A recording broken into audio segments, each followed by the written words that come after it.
Good evening. I am Dr. Drew Lichtenberg, the resident dramaturg at the Shakespeare Theater Company, and welcome to Shakespeare Hour Live. Tonight is the grand finale, the last in our special three-part series discussing The Merchant of Venice. The previous 2 weeks, we have focused to a large degree on the figure of Shylock and the play's relationship to what has often been euphemistically described as the Jewish question. Tonight, we will be focusing on some of the other characters in the play, but we will still keep our focus, I think, it's safe to say, on identity. But we are focusing on gender and sexuality. Before we get started, a word of thanks to our sponsors. The Shakespeare Hour Live is made possible through the visionary support of the Beach Street Foundation. And Shakespeare Theater Company's 2021-22 season is made possible by Michael R. Klein and Joan Fabry and the Harmon Family Foundation. Now, on to our panelists. Joining us tonight is Isabel Ariza, who plays Portia in the upcoming production. Isabel has also appeared at the Public Theater in New York, the Guthrie Theater in Minnesota, and internationally at one of my favorite performing arts institutions, the Barbican Center in London. She has acted in films such as The Little Things opposite Rami Malek and Denzel Washington, Driven opposite Jason Sudeikis and Lee Pace, and American Dreamer opposite Jim Gaffigan. She'll be appearing in the upcoming television series Outer Range on Amazon. Isabel is a graduate of the Juilliard School and proud to be from Vega Baja, Puerto Rico. Welcome, Isabel. Are you there, Isabel? Yes, thank you so much for having me, Drew.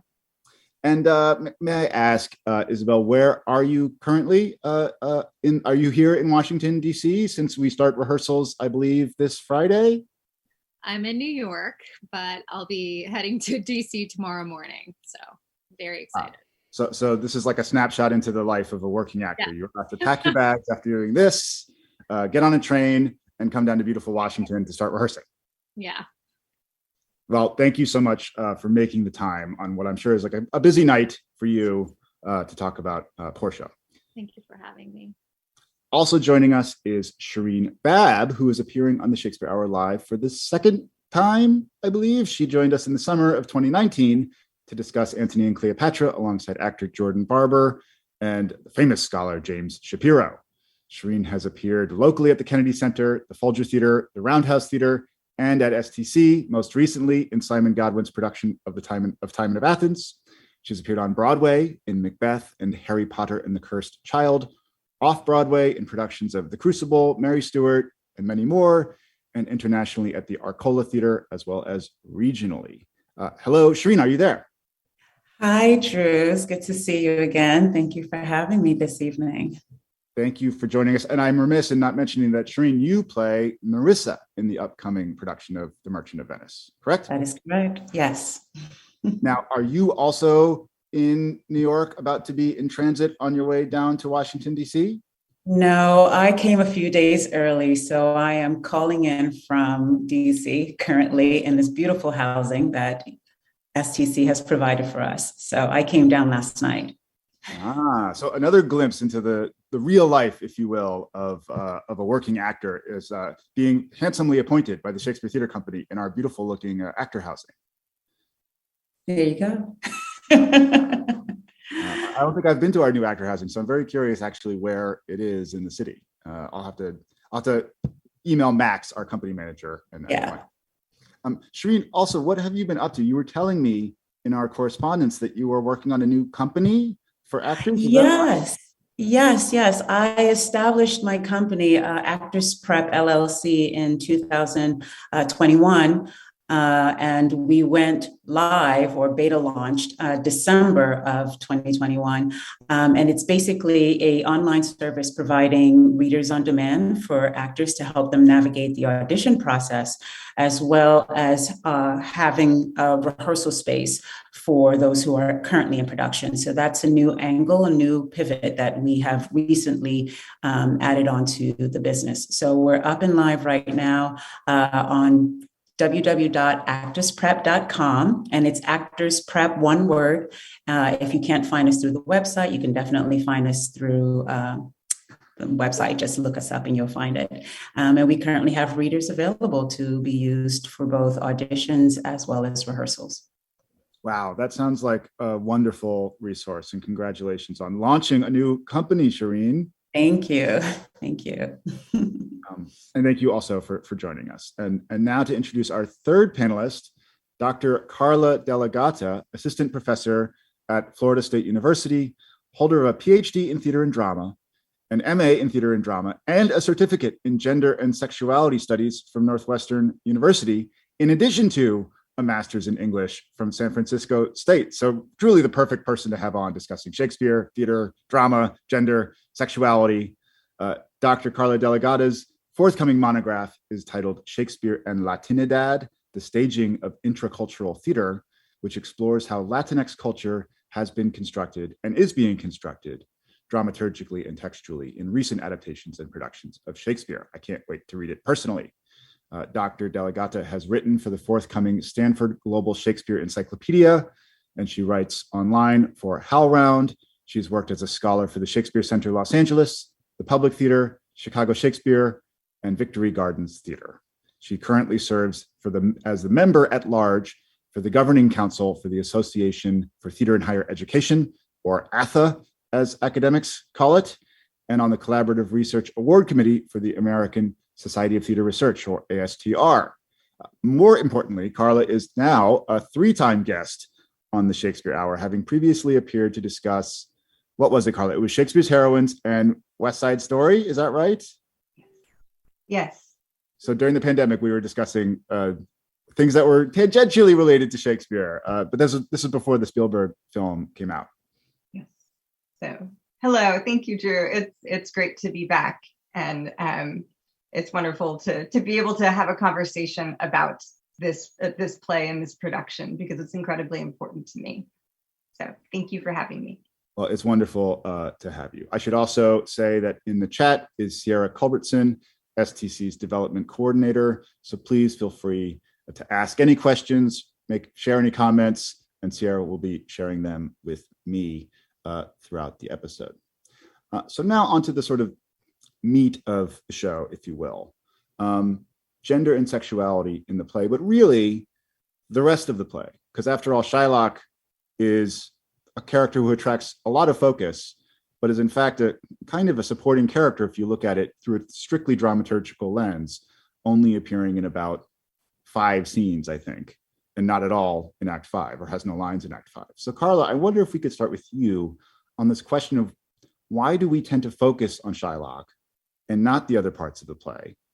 And also, how do you begin to talk about this play when you teach your students in the classroom, beginning to sort of open their minds or focus their minds on the other things that Shakespeare might be writing about, in addition to Jewishness, anti-Semitism, prejudice, these very, very important things that tend to overshadow a lot of the rest of the play.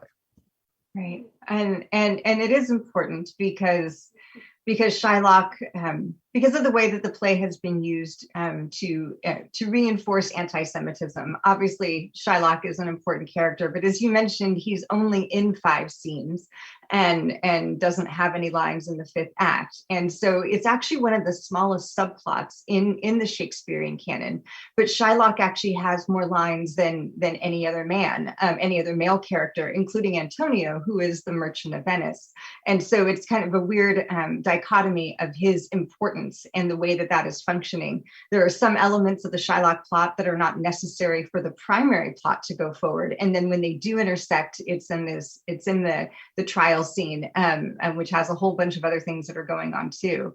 And while rightfully I'm Jewish, and my mother and I would have a number of conversations about this play, mainly she was upset that I ever wanted to talk about it or see it. And that is an opinion and a perspective that people have. But nonetheless, we would talk about it. And what becomes important is that for me, the entire society is something to be critiqued. So while the Jewish characters are not presented in a positive way, the rest of Belmont and Venice doesn't look all that great either. And that's, I think, the larger critique and what needs to be taken into consideration. There are a number of things about the rest of this play. And so for our viewers who may have forgotten or not be as familiar with it, there is Antonio, who begins the play. And Sooth, I know why I'm not so sad, or why I'm so I know not why I'm so sad. And his money is out, his ships are out, and he's concerned about that. Bassanio is his good friend who is kind of lost a little bit of his wealth, needs some financial help in order to woo Portia, who is not in Venice, she's in Belmont and nearby. And her lady, Nerissa, who we have both Portia and Nerissa here tonight, are these two characters, and they have a wonderful courtship scenes in which various suitors come. Portia's father is deceased, but has designed this setup that contains the way that she's able to choose and constrains the way that she's able to choose her suitor. And so various suitors come, and that plays out in quite a dramatic way. And we get to see her response to a number of different men. Where this goes forward is that we also have Shylock and his daughter Jessica, who is also contained and constrained by her father. So we have these fathers who are putting regulations on their adult children, and we also have a servant, Lancelot, who goes from working for Shylock to wanting to transfer to working for Bassanio, the major suitor who comes for Portia, and he runs into his father as well, who is blind, and there's an entire relationship about how young people deal with their fathers and not wanting to be constrained by their father's identities and the restrictions that are put on them.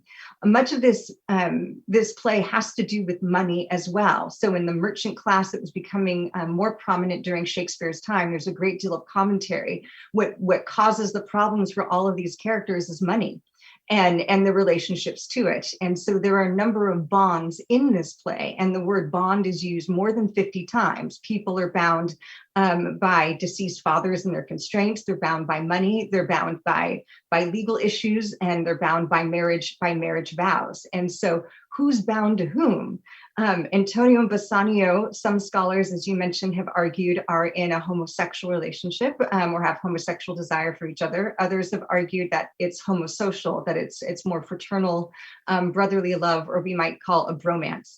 And so that is an interpretation and a choice that people make. And I'll let our other guests talk about what this production has chosen to do.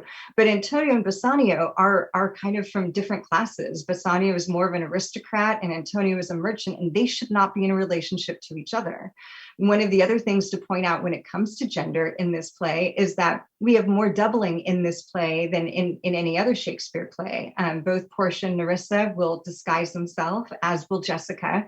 And so in Shakespeare's time, we had adolescent male actors playing female roles who would then dress up as men. And that's funny. That's incredibly funny. But what it also means is that in order to have heterosexual desire, which is normative, considered to be in society, you have to have a division of genders. And when gender keeps on getting mixed up, then who's supposed to be with whom? That question comes up a great deal.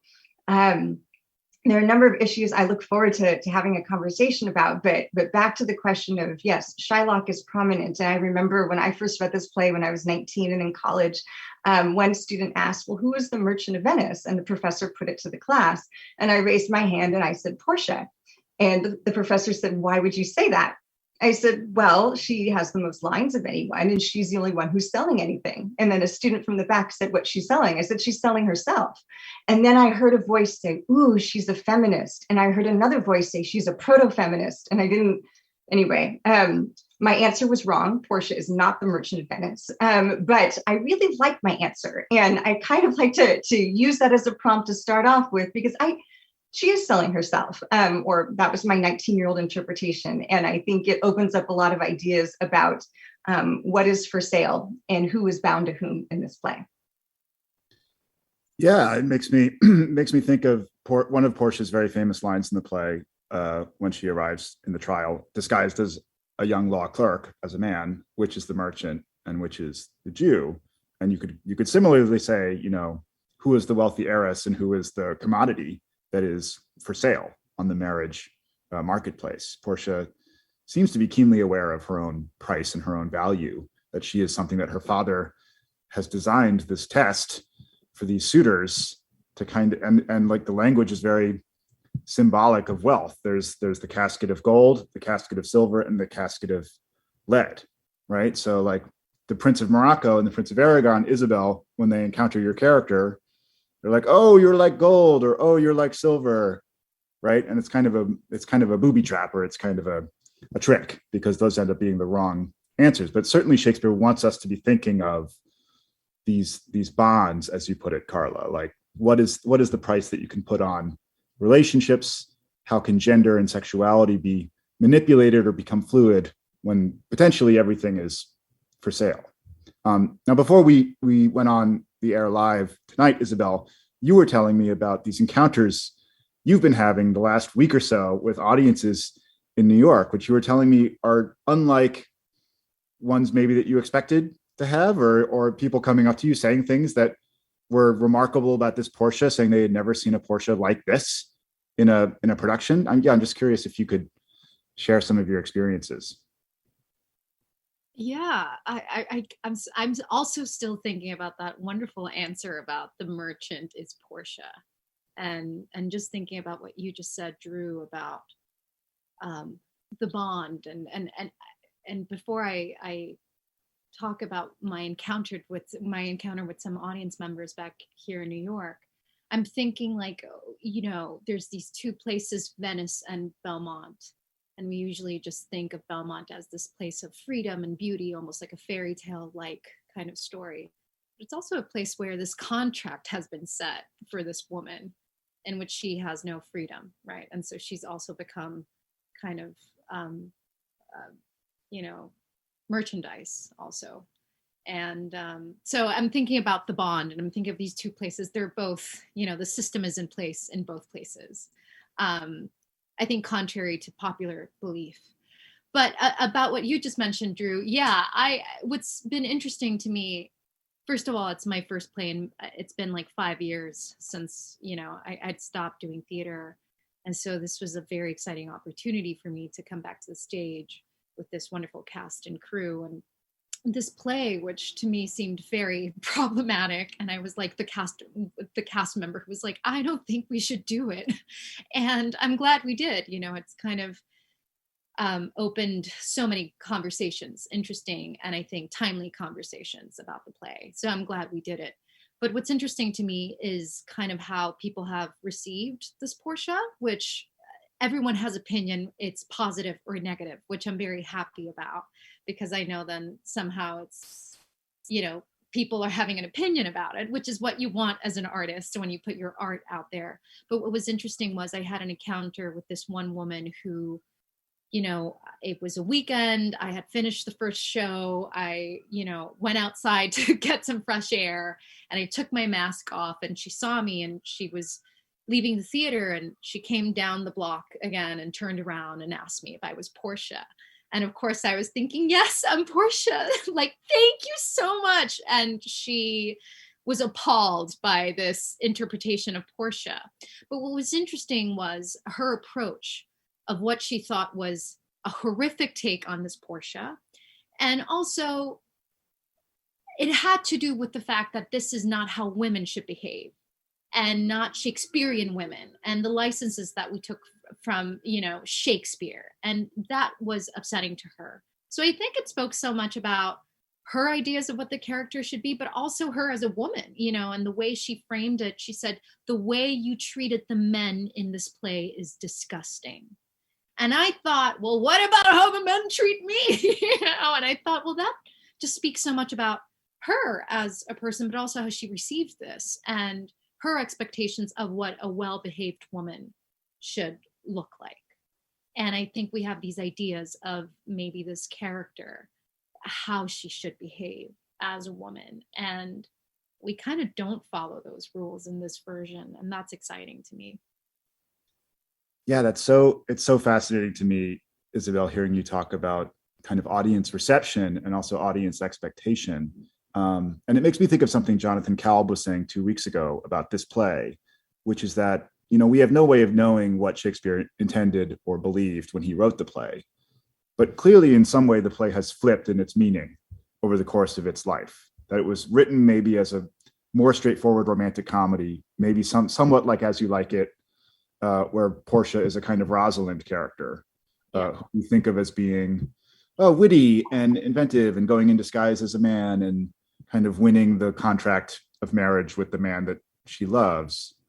And yet, because of history, because of the way this play has been used, because of Shakespeare's own concerns with money and gender in the play, it means something very different now with a modern approach. So yeah, I'm wondering if you could if I could just follow up with you and ask what you think it is. You mentioned the way Portia treats the men, but what do you think are the choices that so discomforted this audience member? Because it's very clear in the text that Portia has a ring that she puts on Bassanio's hand and says, "I'm marrying you," Right. which Shakespeare's audience, I think, would have taken as a total subversion of the way the marriage ceremony functioned. That's right there in the text. You're not inventing anything. So staging the play in a way that shows those power dynamics to be what they are is, to me, doing service to the text rather than changing the way Portia should be played in any way.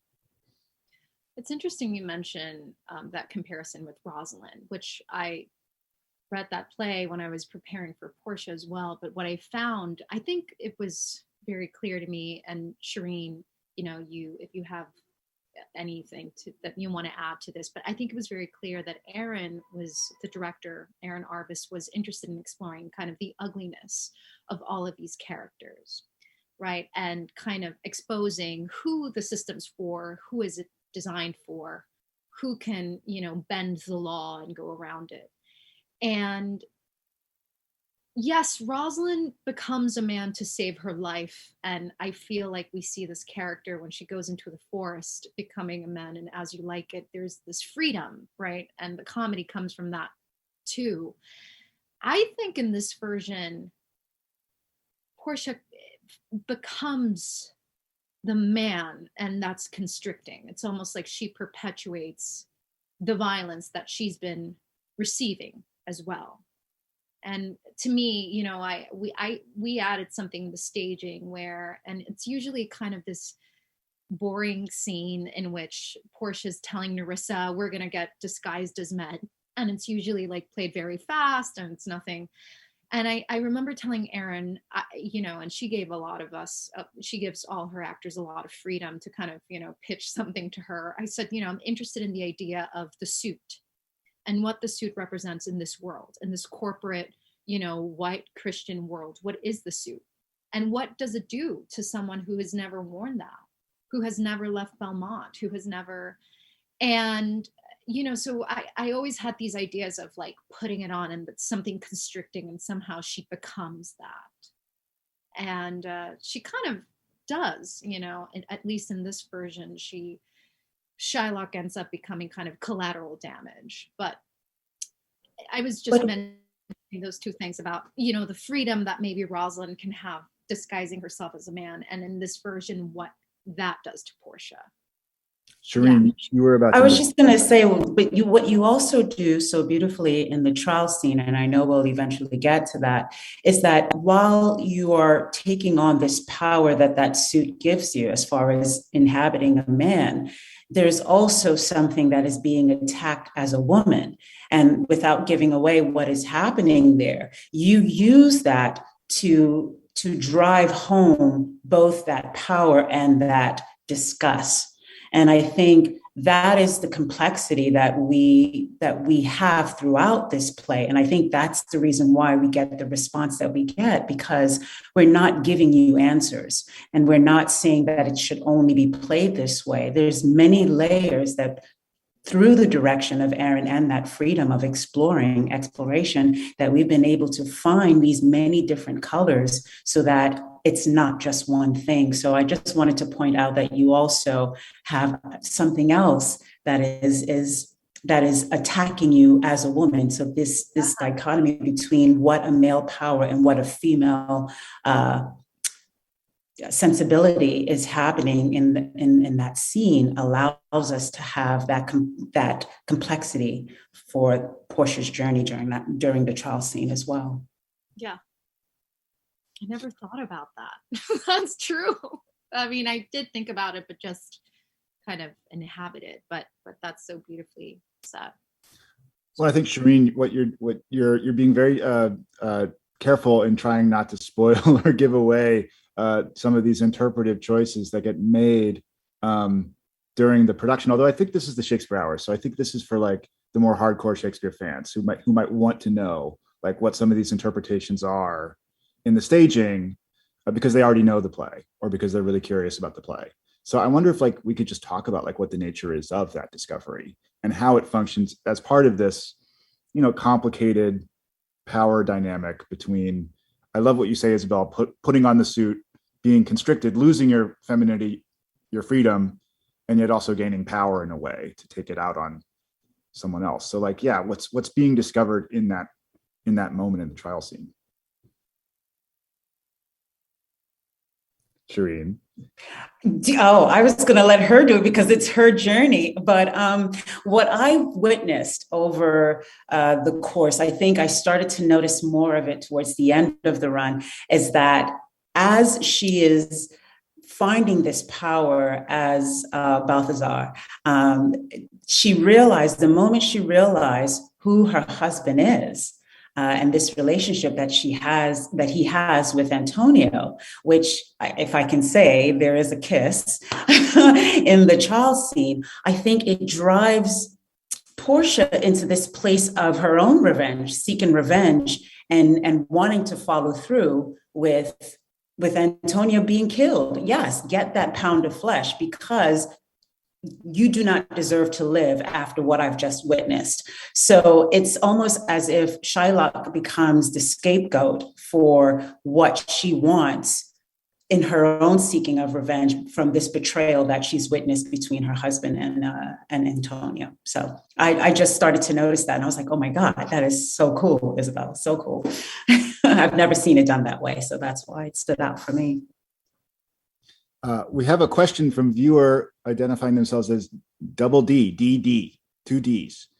Does this interpretation use Shakespeare's original text, or is that revised? And I guess I would add on to that question, I think, Isabel, you were mentioning the editing of the text, which happens in all rehearsal approaches for Shakespeare. So yeah, how was the text handled in rehearsals for this production? It sounds like it was a very open process of all the actors kind of talking very freely with Aaron, the director, about what their characters would do or how things should be staged. Did that also affect the text on a kind of molecular level? It's edited in a way that, almost all the scenes are intact. But for example, they like trimmed a lot of like the casket scenes, for example, the speech is there, but then they took some details around that speech, for example. So they kind of made shorter versions of each scene. But usually it's edited in a way that they take all the racist comments from Portia out of the text. So it kind of fits the narrative of this virtuous young woman. And what they did here is they kind of kept it intact. So we can see kind of all of those layers and that transformation of Portia kind of going from this unlessoned, unschooled girl, a testament also to her privilege and, how sheltered she is, and kind of her, I think, what I decided that her journey was, it's a coming of age of some sorts. So this woman kind of raised in Belmont, recently lost her father, extremely privileged, and then going to Venice and kind of learning how things really are. And then Carla's going to say something now. Yeah, please, Carla, jump in. I didn't mean to interrupt. And yeah, that's one of the things that a lot of Shakespearean characters, women, are sheltered, and Portia and Nerissa haven't been away from Belmont, and so part of that dressing up and going in disguise enables that. But also when they're there, they're learning about masculinity and courtship from a bunch of failed courtiers, right? And through a system that Portia's father has set up, in order to have the courtiers perform masculinity, to have the courtiers perform like, this is how I should be able to buy you. They all fail. Until Bassanio, and all of the like people who have not gone out into the world, they learn their ideas about people from other identities, whether it's gender or race or sexuality, from the only people who have come into their homes. And so we see that with Jessica. I don't know if I'd call her a coming of age, but she certainly does learn a lot over the course of the play.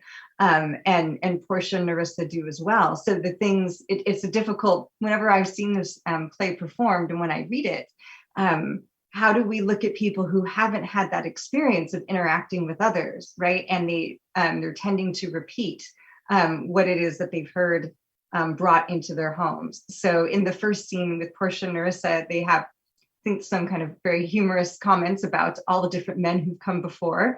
And they do fit into stereotypes about people who might drink too much and things like that. And they can be incredibly funny, but other stereotypes are not at all. And so it says something about the audience in Shakespeare's time and even our own time, which ones we're willing to laugh at, and also which ones are staged. Right. But yes, absolutely. That's their first time out and about, and look what they get to see and witness.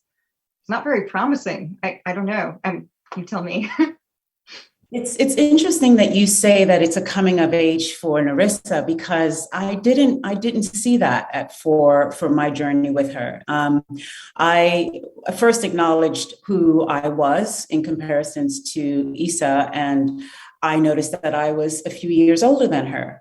So for me, I saw myself as someone who was coming into this environment, that I was not brought up in this environment, that this, what was on the page, especially from that first speech that you just referred to, there's a lot of wisdom, even in the humor of her talking about these men. Really, it's Portia who's describing. I'm just giving her the list. And so I think for her, it's the naivete of who these men are based on her interaction with them. But I am the listener to all of that. And so I have established myself as someone who's coming into this environment. I give her I give her a few pearls of wisdom in how I perceive her father based on my backstory of my interaction with the father. And then that way I distinguish myself separate or different from her. Also, you have this physically how we look are different.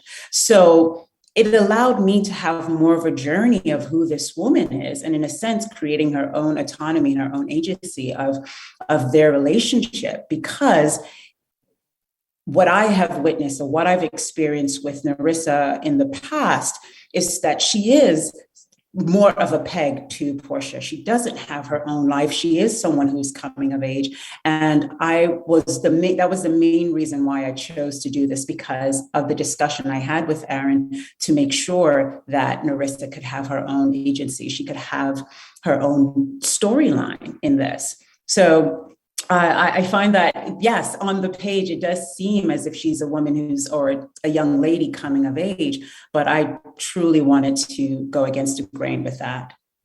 Well, and this is a good reminder of the way in which Shakespeare's plays can be complicated through things like casting and staging.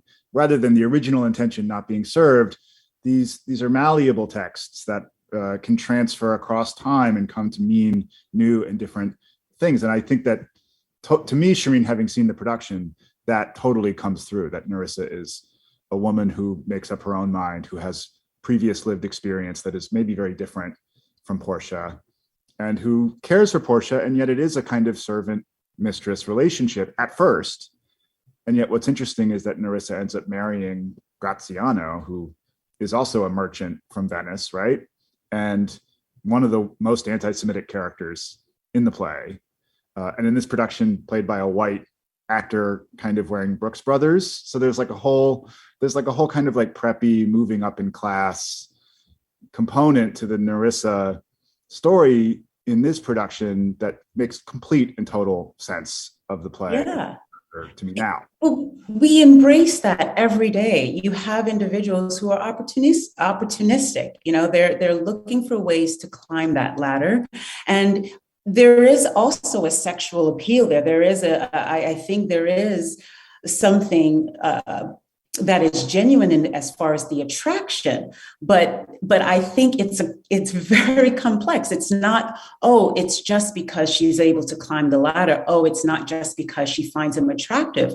We have nuances of those kinds of relationships every day. You know, you see someone choosing to be with someone, and you can. And I remember there was a story being told. I'll go on a tangent for a split second. That one of our cast members spoke about her. Isabel, remind me, it was Denaya's sister or her cousin, someone who had an interracial relationship, and they were married, and they've been married for 30 years. And I hope Denaya's okay with me talking about this. But during that, I won't go into details, but during that, there was an encounter where she witnessed this person expressing things that were a little outside of what she thought would be expressed for someone who's been married for 30 years. And it was very telling of who that person was. And so I feel like that we see that all the time. So even the fact that I'm with this person, I've chosen to be with this person who I can clearly tell is very anti-Semitic, is very much a racist person. I think that there's just layers there that we will never understand as to why that relationship works or doesn't work. That's what we left with at the end of the play. So. Yeah, no, well, we have questions popping up, so this is great to see. I'm going to ask those questions, and then I'm going to go to our short interval announcement because we are at 37 minutes past the hour, and we'll come back to those hopefully. But I also want to get to some text. So James Carr asks, what motivates Portia to go to Venice to intervene in Antonio's trial? Interesting to look at specific motivations. I'm not sure if there's text to support that. Anonymous asks, how did the actor's race influence their interpretation as a Latinx woman, as a Black woman, et cetera, and not just as a woman per se? So we've sort of already started thinking about and talking about the ways in which race inflects this production, or a race-conscious, a color-conscious approach. Let me just quick make our announcement. This is the last, sadly, of our episodes this March on the Merchant of Venice. However, the Shakespeare Hour will be coming back on Wednesday, May 4th, when we discuss Thornton Wilder's Our Town, which will be produced at the Shakespeare Theatre later this season, and on Wednesday, July 13th, to discuss Lolita Chakrabarty's play Red Velvet, about the life and work of the great 19th century Shakespeare actor Ira Aldridge. So we hope to see all of you with us here, and there should be slides that you're seeing with these dates on them right here on Zoom as we explore the rest of the shows in the STC season further. So now, back to these questions about Portia's specific motivation to go to Venice to intervene, and this broader question of how does race, when you acknowledge race, I think, Shireen, you were starting to talk about this. We know in our own lives that there are interracial romances, there are people who marry for money, which causes tensions. There are these modern complexities that in many ways Shakespeare is writing about early on 400 years ago. I wonder, Isabel, we haven't heard from you in a while, if you want to talk to this question of motivations to go to Venice.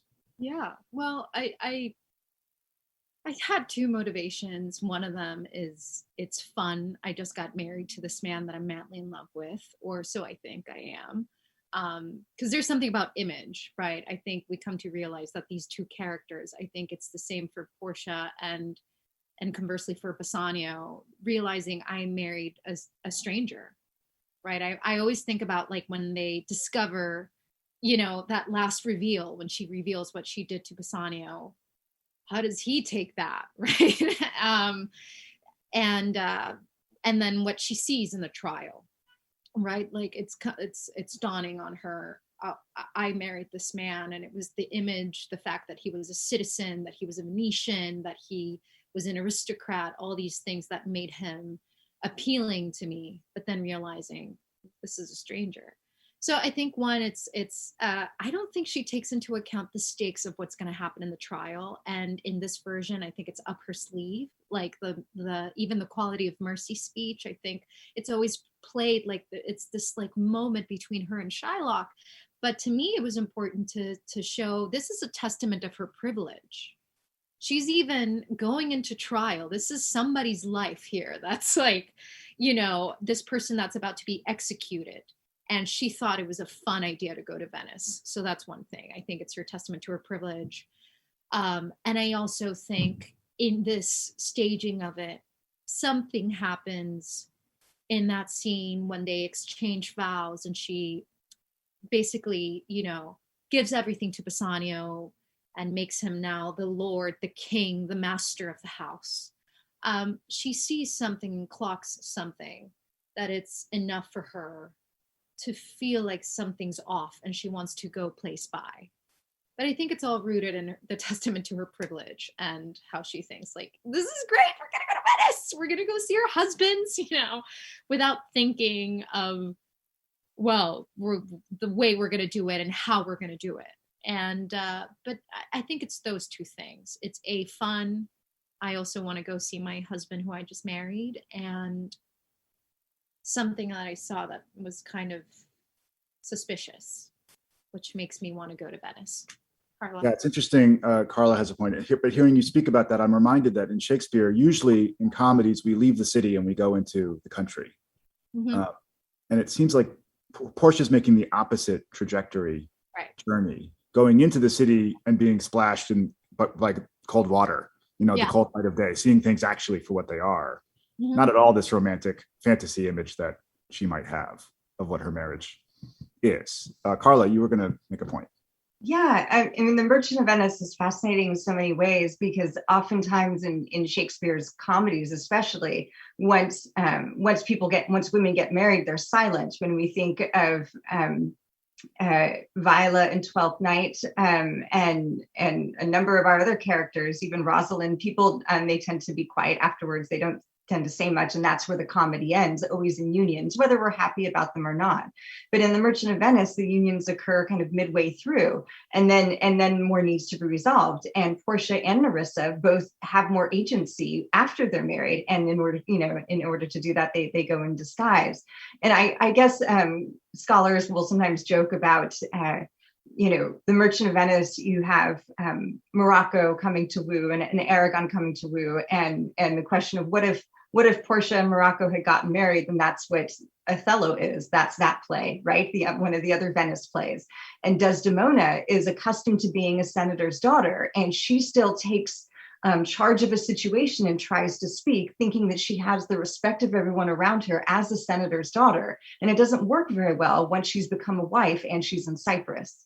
And so here, Portia has gotten married and has been running her house, much like Olivia does, right? She's in charge of the house, she's in charge of everything. And then she gets married and she's still acting like, I will take agency and I will go and have and make sure that things happen and function.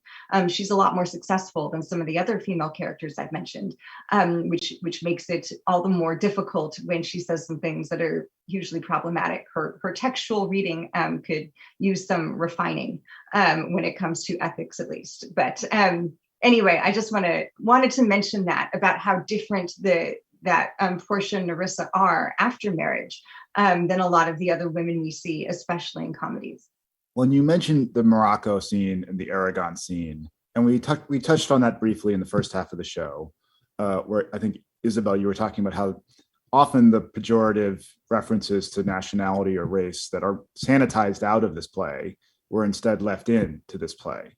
And what I thought was so remarkable about the Morocco scene and the Aragon scene equally is that the actor playing the Prince of Morocco is playing him with like this kind of very obvious African accent. And yet to me, it didn't read as pejorative or racist at all. It was like very handsome, very confident, like well-spoken African man who sounds like an African man. And the scene then became more about kind of Portia's reactions to this person who is coming from a totally different culture and world. And it's really more about her and her own inability to see what might be a very good match for her in some ways. And that scene, of course, has one of the more infamous Portia lines where Portia says, after he chooses the wrong casket, may all of his complexion choose me so. And it's, if you go read the scholarship, Shakespeare editors for hundreds of years are tying themselves in knots, trying to explain away what is very clearly a kind of racist remark. Right. There's no other way of reading it. And then in the Prince of Aragon scene, you have this kind of, I guess I would call him a Castilian, kind of like a foppish Spanish Castilian aristocrat who's like speaking with this, he's like in a Franco style like outfit, military outfit, and is speaking with a kind of like a lisping aristocratic accent. So it's a kind of colonialized representation as well of like, oh, this is what the colonizer looks like. And he is kind of functions as a buffoon in a completely new way, or a way I've never seen in a Shakespeare production. It's a comic scene. So I'm just really interested in hearing from Shireen and Isabel about how the team kind of developed those scenes, which really stand out as remarkable achievements to me. I think each of those actors who played those parts were specific in how they wanted to approach those scenes. What I know a little bit about Steve's and his approach is that he wanted to show the pride of this Black man, the pride of this African man, and we see that both in the costume as well as how forward he is in his approach to Portia, and for Nerissa acknowledging that. This is one of the first moments where we get to witness Nerissa, myself, as a person who has her own mind, because I don't get to see a lot of Black men in that household. And the moment I realized, I'm like, oh my goodness, he is fine. Like, he is gorgeous.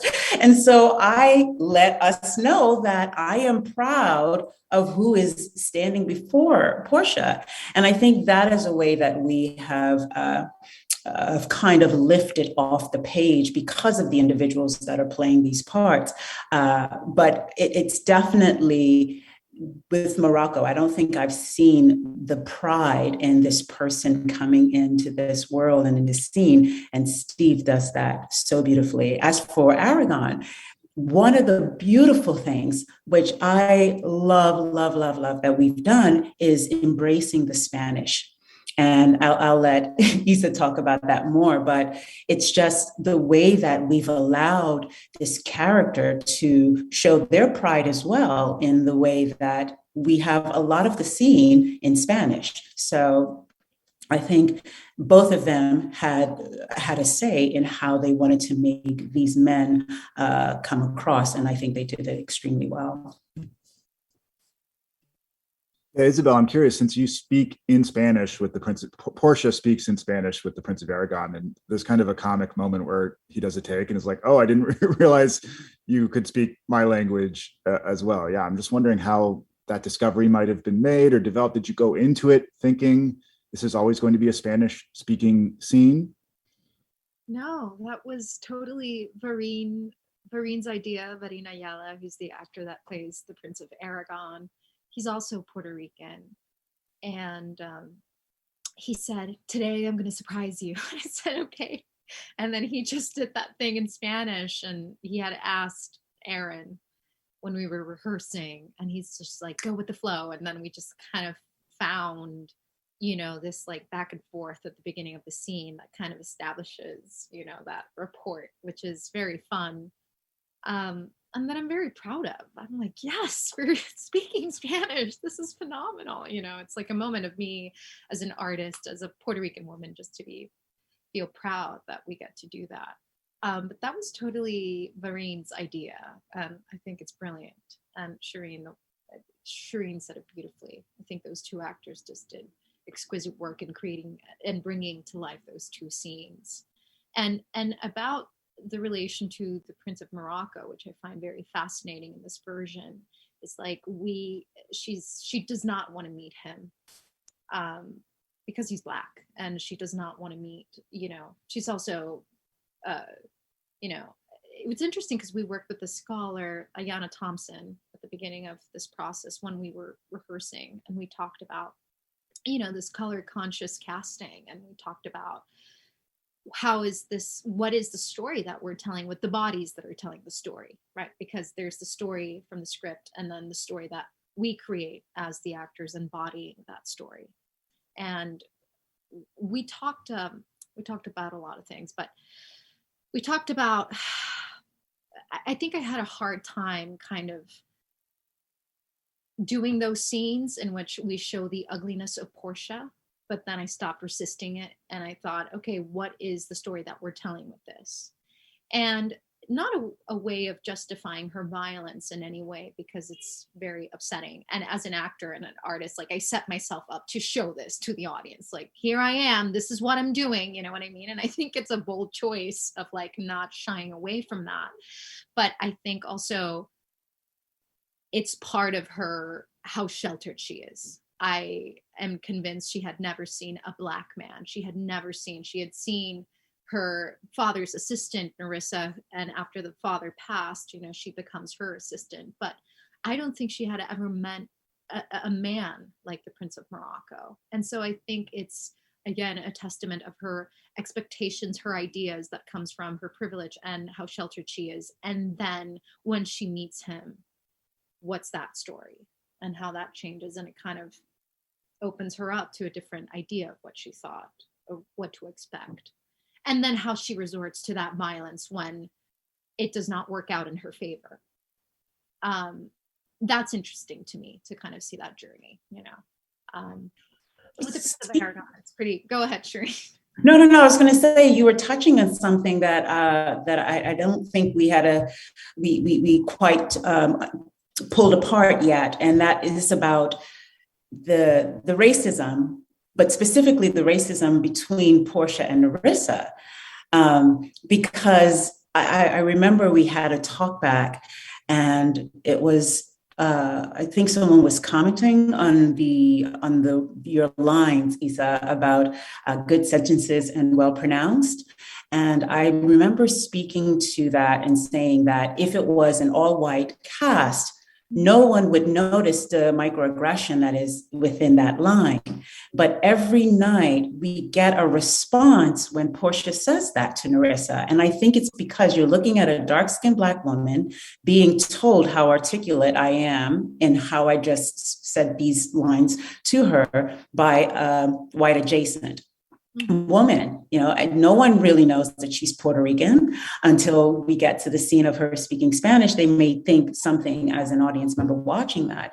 But until that moment, we just witnessed a light-skinned person telling a dark-skinned person that you articulate well, that you just said some good things, and you said it well. So we had to highlight that is a moment of racism there. There's a moment there that microaggression is being used. And I think it opened a lot of people's eyes, whether they were recognizing themselves in that line or acknowledging that is actually there.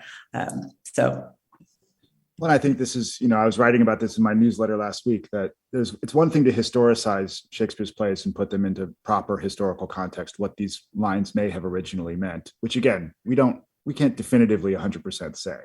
Right. It's another thing to acknowledge that they tell a different story now, especially when they're performed live in the theater, in the bodies of the actors performing them. And that to me is what is so remarkable about and brave, as you were saying, Isabel, having to say these lines as an artist, presenting, reflecting to the audience what is really still a virulent problem in our world and in our society today. There are more questions, but I do want to get to some textual analysis. We have about 5 minutes left in the show. And I know, Shireen, you've prepared a special surprise for us. That's not necessarily Merchant of Venice, but I'd like to go, Isabel, maybe to you first to talk about this famous speech, the quality of mercy, and how you understand it as kind of speaking to all of these various complexities of Portia's character. And also, could we just hear a little bit of it maybe from you? If it's in your brain? Yes, okay. Yeah. You know, this was a moment of a lot of debate when, at least for me, when I was, rehearsing the scene. And I think the debate came from the fact that I think it's always usually performed like this beautiful event. And it's almost like Portia is coming up with these wonderful metaphors about mercy and mercy versus justice, right?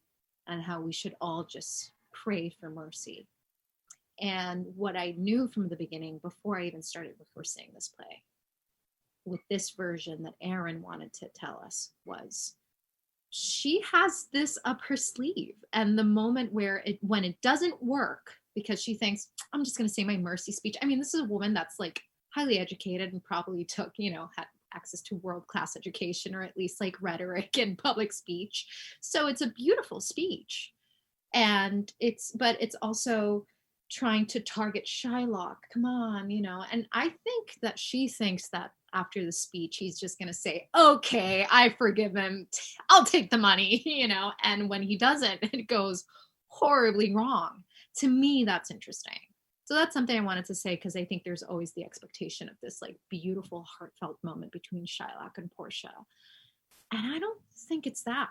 I mean, I think it could be that as well, but I think it's interesting to me that someone comes in, okay, here's my speech. And she kind of sets it up for herself, right? And so she asks Shylock, is your name Shylock? Shylock is my name. And then she says, well, do you confess the bond to Antonio? And he says, aye. And she says, then must the Jew be merciful, right? It's almost like she's setting up her tennis ball, or, just to hit it. And Shylock then says, on what compulsion must I? Tell me that. And she goes on, the quality of mercy is not strained. It droppeth as the gentle rain from heaven upon the place beneath. It is twice blessed. It blessed him that gives and him that takes. 'Tis mightiest in the mightiest. It becomes the throned monarch better than his crown. His scepter shows the force of temporal power, the attribute to awe and majesty wherein doth sit the dread and fear of kings. But mercy is above this scepter sway. It is enthroned in the hearts of kings. It is an attribute to God himself. An earthly power doth then show like as gods, when mercy seasons justice. Therefore, Jew, though justice be thy plea, consider this, that in the course of justice, none of us should see salvation. We do pray for mercy, and that same prayer doth teach us all to render the deeds of mercy. And you were saying before we went live, Shireen, that it reminded you very vividly of a speech in another play that Shakespeare wrote a few years later. I wonder if you're willing to share some lines from that. Yes, Measure for Measure, another woman who has to stand up against a man with power in order to plead for the life of her brother. And this is the first encounter. And I haven't done the play in a long time, so forgive me, I am looking at something to say it, but I remember the feelings that I had when I first did it, and it moves me every time I still say it. So here we go. Too late? Why, no. I that do speak a word may call it again. Well, believe this, no ceremony that to great ones longs, not the king's crown, nor the deputed sword, the marshal's truncheon, nor the judge's robe become them with one half so good a grace as mercy does. If he had been as you, and you as he, you would have slipped like him, but he, like you, would not have been so stern. I would to heaven I had your potency, and you were Isabel. Should it then be thus? No. I would tell what 'twere to be a judge and what a prisoner. Alas, alas, why all the souls that were forfeit once, and he that might the vantage best have took found out the remedy. How would you be if he, which is the top of judgment, should but judge as you are? Oh, think on that, and mercy then will breathe within your lips like man new made. Thank you. Wow. So, well, this has been truly, I can't say enough words about how much I have learned and how much I've enjoyed this moving, thoughtful, and powerful conversation. And thank you, Shireen and Isabel, for sharing your artistry with us tonight. It's fascinating to hear all of these parallels and connections, and it's almost like you can hear Shakespeare revising his own words or his own speech years later. So I want to thank everyone at home. The Merchant of Venice opens on March 22nd for previews, which is next Tuesday.